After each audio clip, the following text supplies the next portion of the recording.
નમસ્કાર મિત્રો, આપ સૌનું સ્વાગત છે આપનો ચેનલ એજે વાઇબ્સમાં। આજનો આપણો મહત્વનો મુદ્દો જે છે એ છે માંગમાં વધારો અને ઘટાડો। પાઠ નંબર 3 વિષય અર્થશાસ્ત્રમાં ખૂબ જ અગત્યનો મુદ્દો માંગનો વધારો અને ઘટાડો એના વિશે આજે આપણે સમજશું। તો અગાઉ આપણે માંગનું વિસ્તરણ અને સંકોચનનો મુદ્દો કમ્પ્લીટ કર્યો હતો। તો વિદ્યાર્થી મિત્રો, માંગમાં જે પરિવર્તન જે છે બે પરિબળોને કારણે થાય છે। એક પરિબળ કિંમત અસર હતી, જેના લીધે પરિવર્તન થાય છે માંગનું વિસ્તરણ અને સંકોચન, અને બીજો પરિબળ મુખ્ય છે અન્ય પરિબળો।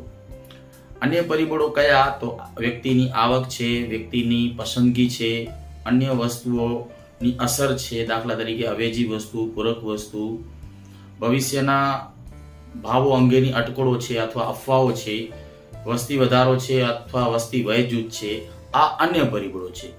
આ અન્ય પરિબળોની અસરને લીધે માંગમાં જે ફેરફાર થાય કે પરિવર્તન આવે છે એને જ આપણે કહીએ છીએ માંગમાં વધારો ઘટાડો। તો એનો અર્થ જે છે હું બોર્ડ ઉપર લખું છું, આપ પણ બધા નોંધ કરતા જશો। તો માંગમાં વધારો ઘટાડો કોને કહેવાય?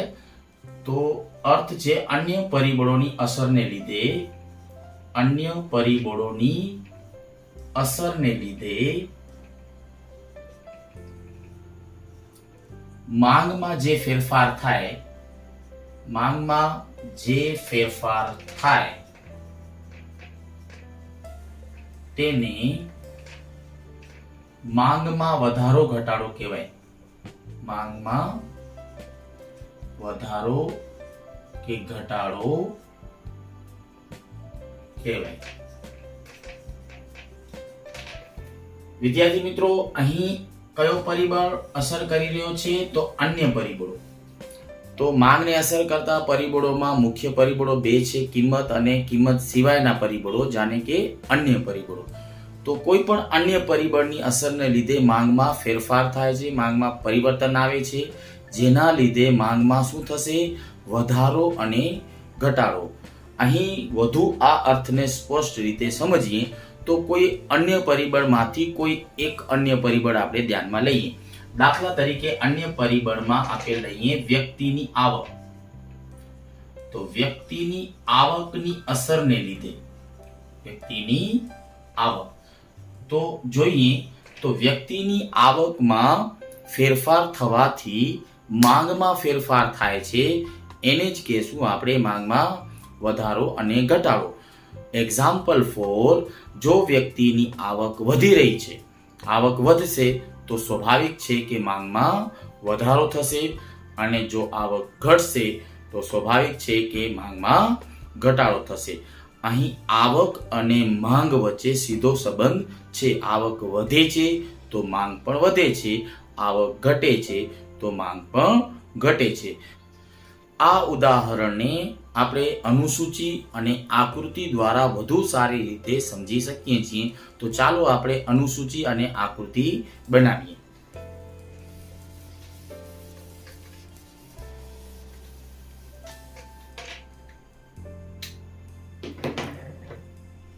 તો અહીં આપણે અનુસૂચિ બનાવીએ। સૌથી પહેલા પહેલું ખાનું આપણે કિંમતનું દર્શાવશું, કિંમત આપણે રૂપિયામાં લખશું, અને બીજું ખાનું જે છે એ આપણે માંગનું લખશું, માંગને આપણે એકમમાં દર્શાવીએ છીએ। અને એકદમ સિમ્પલ ઉદાહરણ આપણે લખીએ। માની લો કે કિંમત જે છે 10 છે, ત્યારે વસ્તુની માંગ માની લો કે 2 એકમ છે, કિંમત 10 છે અને માંગ જે છે 4 એકમ થાય છે, કિંમત 10 જ રહે છે અને માંગ જે છે એ 6 એકમ થાય છે। તો આ અનુસૂચિ ઉપરથી એક વસ્તુ નક્કી થાય છે કે અહીં કિંમત જે છે એમાં કોઈ પ્રકારનો ફેરફાર થતો નથી। તો માંગમાં વધારો ઘટાડો જ એને કહેવાય છે કે અન્ય પરિબળની અસર આવે છે, મતલબ કિંમતની કોઈ અસર આવતી નથી, કિંમત સ્થિર છે।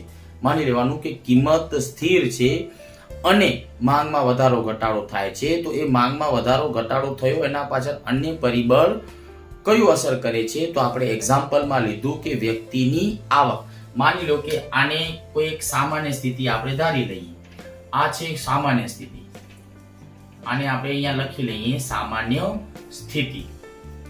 તો માની લો કે સામાન્ય સ્થિતિમાં વસ્તુની કિંમત 10 રૂપિયા છે ત્યારે વ્યક્તિ જે છે 4 એકમોની માંગ કરે છે. હવે સમજો કે કિંમતમાં કોઈ પણ પ્રકારનો ફેરફાર થયો નથી અથવા થતો નથી અને છતાં માંગમાં ઘટાડો થાય છે. તો અહીં માંગ ઘટીને 4 માંથી કેટલી થઈ જાય છે? માની લો કે 2 થઈ જાય છે. તો આવું ક્યારે બન્યું હશે કે કિંમત 10 જ છે, માંગ 4 છે. જ્યારે 4 માંગ ઘટીને 2 માંગ થઈ ગઈ. તો આવું ક્યારે બને કે જ્યારે વ્યક્તિની આવક ઘટે. તો વ્યક્તિની આવક ઘટે તો વ્યક્તિ સ્વાભાવિક છે કે માંગ ઓછી કરી નાખે. તો 4 માંથી 2 માંગ થઈ એને કહેશું આપણે માંગમાં ઘટાડો. અહીંયા આપણે લખી શકીએ કે આ શું છે? માંગમાં ઘટાડો. અહીં તમે જોઈ શકો છો કિંમત સ્થિર છે, કિંમત 10 છે એ સ્થિર છે. હવે માની લો કે સામાન્ય સ્થિતિ એવી છે, સામાન્ય સ્થિતિમાં માની લો કે વસ્તુની કિંમત 10 છે અને માંગ 4 છે. હવે માની લો કે સામાન્ય સ્થિતિમાંથી માંગમાં પરિવર્તન આવે છે અને માંગ જે છે એ વધીને 4 એકમમાંથી માની લો કે 6 એકમ થઈ જાય છે. તો માંગમાં વધારો, અહીંયા જો કિંમત સ્થિર છે અને છતાં માંગમાં વધારો થાય છે તો સ્વાભાવિક છે કે અહીં વ્યક્તિની આવક જે છે, મતલબ અન્ય પરિબળની અસર છે, વ્યક્તિની આવક વધી હશે. તો વ્યક્તિની આવક વધીને 4 માંથી વ્યક્તિની આવક જે છે વધી હશે એટલે વ્યક્તિએ માંગ જે છે 4 એકમમાંથી 6 એકમ કરી નાખી છે. એટલે 4 થી 6 એકમ જે માંગ જે છે એને આપણે કહેશું માંગમાં વધારો કહેશું. માંગમાં વધારો કહેશું. તો અહીં તમે જોઈ શકો છો કે માંગમાં ઘટાડો જે છે એ વસ્તુની કિંમત સ્થિર છે છતાં વ્યક્તિની આવક ઘટી હશે એટલે માંગમાં ઘટાડો 4 એકમમાંથી કેટલા એકમ થઈ જાય છે? 2 એકમ થઈ જાય છે. જ્યારે અહીં 4 એકમમાંથી 6 એકમ માંગ વધારો થાય છે એ વ્યક્તિની આવક વધી હશે એટલે માંગ જે છે 4 એકમમાંથી 6 એકમ થઈ ગઈ છે. આને જ આપણે આકૃતિ દ્વારા સમજીએ. તો આ બાજુમાં જ એની આકૃતિ બનાવીએ.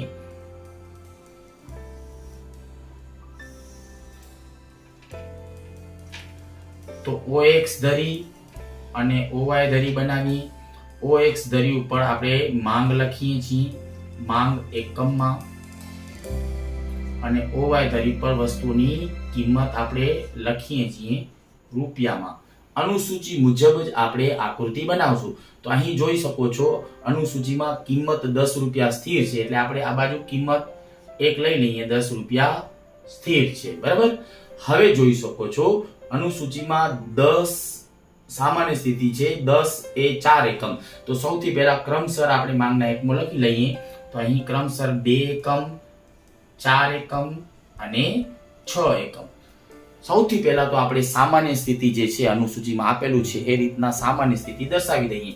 તો સામાન્ય સ્થિતિને આપણે ગાઢ રેખા વડે આપણે દર્શાવશું. સામાન્ય સ્થિતિ છે 10 રૂપિયા કિંમત અને વસ્તુની માંગ છે 4 એકમ, જેને આપણે ગાઢ રેખા વડે દર્શાવી દઈએ.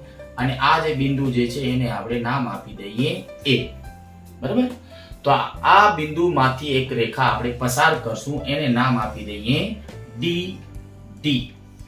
હવે સમજો, હવે કિંમતમાં કોઈ જાતનો ફેરફાર થતો નથી છતાં માંગ ઘટે છે. અનુસૂચિમાં આપેલું છે ને કે કિંમતમાં ફેરફાર થતો નથી છતાં માંગ 4 માંથી 2 એકમ થઈ જાય છે.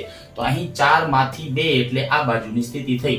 તો 2 એકમ થઈ જાય છે અને કિંમતમાં કોઈ ફેરફાર થતો નથી, એને તૂટક રેખા વડે આપણે દર્શાવી દઈએ. તો આ બાજુ આવ્યું બિંદુ. તો આ બિંદુને આપણે નામ આપી દીધું બિંદુ B અને આમાંથી એક રેખા પસાર કરી દઈએ અને એને નામ આપ્યું D1.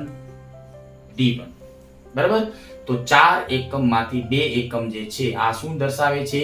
અહીં માંગમાં ઘટાડો દર્શાવે છે. આવું લખી પણ શકીએ અથવા A થી B જે છે એને પણ આપણે ઘટાડો વડે દર્શાવી શકીએ છીએ માંગમાં.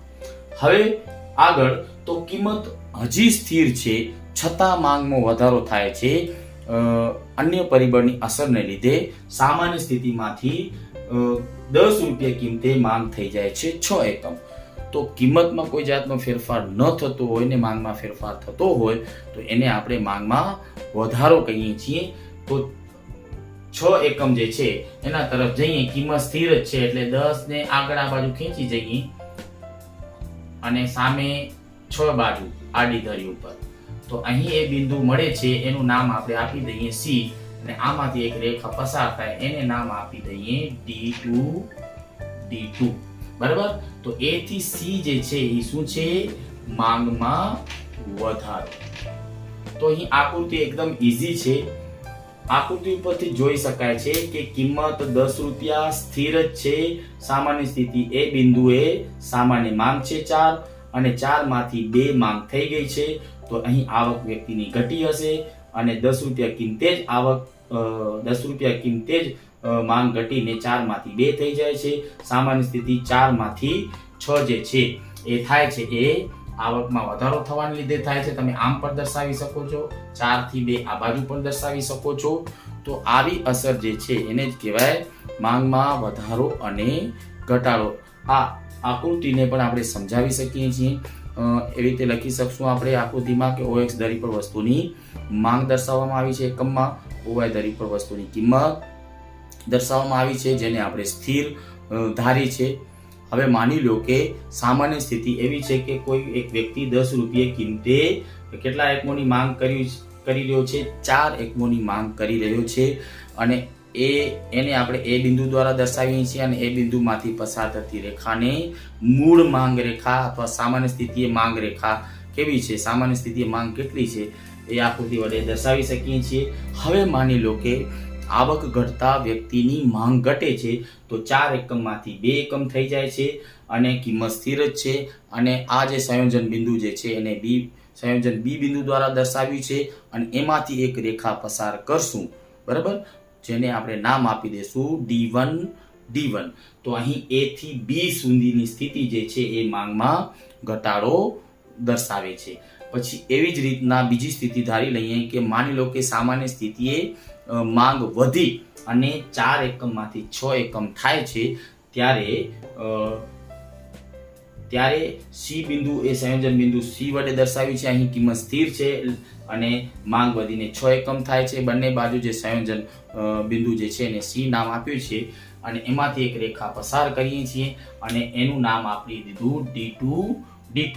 અને A થી C સુધીની સ્થિતિ જે છે, સામાન્ય સ્થિતિ A થી કરી અને C સુધીની સ્થિતિ છે એને આપણે નામ આપી દઈએ માંગમાં વધારો અને ઘટાડો. તો વિદ્યાર્થી મિત્રો, આઈ હોપ કે તમને આ મુદ્દો બરોબર રીતે સમજાનો હશે. બિલકુલ ઈઝી છે. અન્ય પરિબળની અસર એટલે આવક, આપણે એક્ઝામ્પલમાં લઈએ છીએ આવક. તો આવકમાં વધારો થવાને લીધે માંગમાં જે ફેરફાર થાય છે તો એને કહેવાય માંગમાં વધારો, અને આવક ઘટવાને લીધે માંગમાં ઘટાડો થાય છે.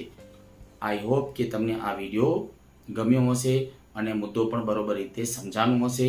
જો વિડીયો તમને ગમ્યો હોય તો ચોક્કસ તમે લાઈક કરજો, શેર કરજો, અને એક સરસ મજાની કોમેન્ટ કરજો. તમે તમારા સુઝાવ પણ આપી શકો છો, અને વધુમાં વધુ લોકો સાથે તમે આ વિડીયોને શેર કરજો. જો સબસ્ક્રાઇબ ન કર્યું હોય તો ચોક્કસ તમે સબસ્ક્રાઇબ કરજો. વિડીયો જોયો એ બદલ થેન્ક યુ.